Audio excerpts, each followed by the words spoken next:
Hello and welcome to Blockchain Gaming World with me, John Jordan. So this is a video about ChainZ Arena, or ChainZ Arena I suppose, depending on where you come from in the world.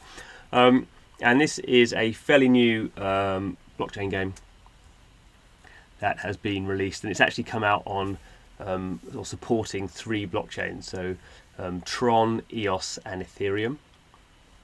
Now, as far as I can tell, as with most games now, we would really call this a game using the blockchain rather than a blockchain game. So most of this, what's happening is be running on a centralized server, but it's using blockchain or crypto. Mainly, I can see as a payment method, payment mechanic. But let's go and kind of go into some detail on this. I haven't been playing it for too long, so I'm not going to go into massive amounts of detail, because like a lot of these games there are quite a lot of layered kind of components, which I wouldn't say I fully understand at the moment, but just to give it, I guess, an early taste. So it is running in a web browser. As you can see, it's kind of designed for mobile. The aspect ratio is designed for mobile devices. And it is really an idle game. So an idle game is basically a game that plays itself when you're not, you don't need to interact with it. You just basically come in, whenever you come in and kind of see what's happened in the game. And this is basically what happens. So these down here, these 3 in red are my troops, and they're just fighting their way through. Currently the Miracle Jungle, so we can see here, you can see they kind of working their way through various battles, and that just kind of happens automatically. And every time I can come in, I've just already done this. So there's like a little chest here that I can click on to get my rewards. And there's some things here if I want to go faster. There's this mine hammer. So if I get a mine hammer, I'm going to get basically bonus. My guys are going to go faster, and I have different. There's a 1 hour one up to a 12-hour one. And I can put 2 in at a time. I don't have any mining hammers, so I can't do that. And then there's this hero trial, but I have to reach level 20 to do that, so I'm only level 9. So with a lot of these games, it's obviously going to always try to take you through to the next level. So there's quite a lot of different features here. This is like the main hub. 2 main resources. We've got like a gold resource and I don't really know what the other resource is. I don't really know what to call it. I don't know, some sort of token. Not blockchain, not crypto at all. So kind of one of the main elements is summoning these characters. You can that you can then use in the game. Obviously, the better the characters, the high level characters, the faster you go, the more kind of rewards you get. We can see here a normal summons and an advanced summons. So the normal summons is just kind of free drops. I've actually got 18 of these little scrolls, so I can summon 10 at a time. Open them all, and you get different stars. So all of these are pretty low level because it's just the normal summons. I've only got 1 or 2 stars. It's pretty useless. Obviously, if I want to spend some of my ETH, I can see here I can spend 0.06 ETH. So what's that? $12, $15 to get 10. And those will be, I'll probably say here, so like a high level, so we can see the star probability. So half of them will be 2 stars, just over half will be 2 stars, and the probability of getting a 5-star. So that's basically how that works. You get all these, like in most RPGs, you get all these characters that you don't really want, so you have to go to the altar. You can see these are all the ones I got. They're not very useful, so I'm going to dispose of them, decompose them, and I'm going to get some of these token rewards. So that's the kind of basic mechanic. You're just kind of spending resources in the hope that you're going to get these high level ones. So we can see, going back to here, we can see that the ones I've got here, actually you can't see here, let's have a look here. You can see, so I've got 1 4-star one and 2 3-star ones. And if I had some more 3-star ones, I'm probably going to press the wrong button here. Which one is it? No, it's not that. But basically, I can. Clicking on them. Yes. Oh, no, that's not right either. I can level them up. Can't remember where the what the button is there. And Going back to where we were, so there's also these. You get these kind of loop, kind of gearing systems. So I can also upgrade. So upgrade is basically spending your tokens.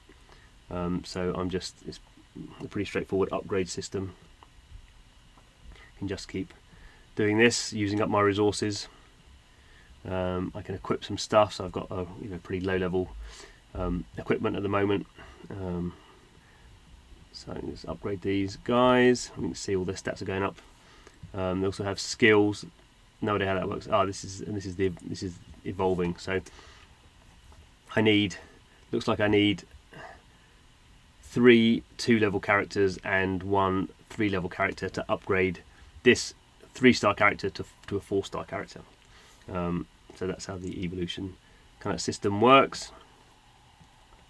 And now you can see my little treasure chest is bulging because I've given it a bit of time, so I can claim. You can see what the kind of drop rates are for the gold tokens, the other token, and the experience, and get various loot. Looks like that box there is some sort of leveling up sort of box. There's an arena, so I can fight other players. There's also this faction wars thing, which I don't know anything about at all.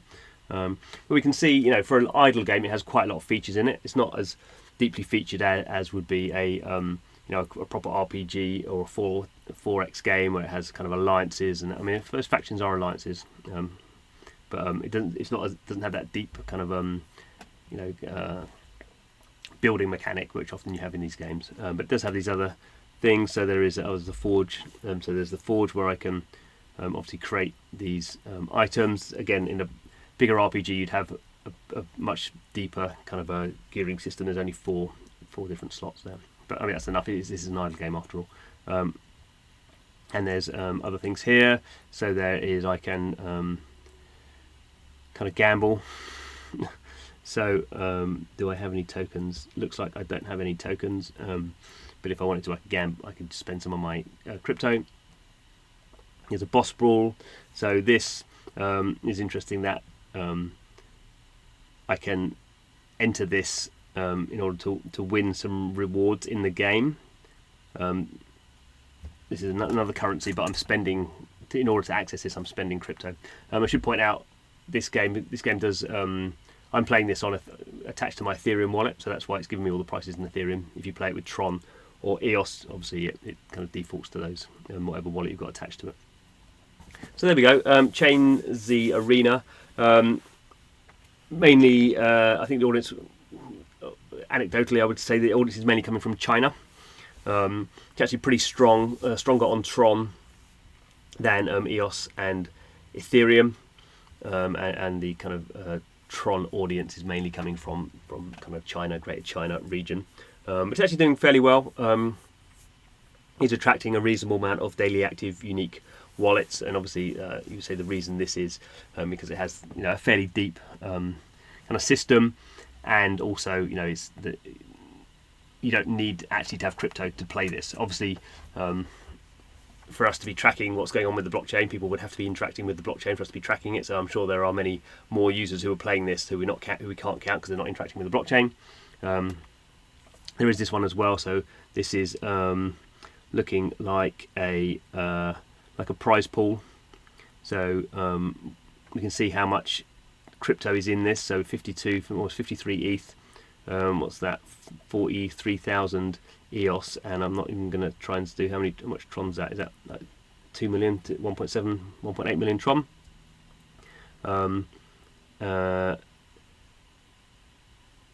And you have this soul, which looks like it is their own internal token. Maybe crypto, maybe not. Hard to tell. But you're freezing it, which is something you kind of you're freezing and burning by the looks of things. So that's something we see kind of quite a lot of in gambling dApps, where people are freezing tokens, effectively locking them into the system, kind of staking them. But it looks like there's I don't know what this burning thing is. It looks like they're burning the pool as well. So maybe look at here we go. So Sol is total supply. So yeah, Sol is kind of like encouraging you to do high level actions in the game, and you then get given this Sol currency. and the more soul you get, sort of thing. And all cryptocurrency used in the game, 10% goes to the current drop. So there we go. It's kind of, I guess that's one of the ways they're using blockchain. This kind of stuff is quite prevalent in Asia. It seems to appeal to that audience more. In the West, this sort of stuff, not so much really. I think that's just a cultural kind of a what's the term? Just a kind of cultural way that people like to interact with dApps. We kind of see that certainly the gambling dApps coming out of Asia seem to have a different mechanic to maybe the more straightforward ones that we see kind of coming out of the West. So there we go. ChainZ Arena. I think it's kind of worth checking out. It's kind of interesting, the features sets it's doing. I'm not quite sure I'll be playing this for a long time or spending in there. Because the other thing is, you notice there's not really, doesn't really have a concept of NFTs, which is very, very strong on Ethereum. Ethereum is very much about NFTs, not so much about tokens. Tron and EOS are much more about token flows. It's just a broad mechanic in terms of how those blockchains work, what's easier to do, and also I think it appeals to slightly different audiences. And EOS and Tron, I guess, are a more appeal to a more Asian audience than something like Ethereum. In general, that's a broad kind of categorization. Anyway, thanks for watching the video. This is Blockchain Gaming World, where we play blockchain games and try and make sense of them. So if you're interested in that, please do subscribe to the channel. Hopefully we will come across some games you'll find interesting. But thanks for watching this one, and hope to see you again soon.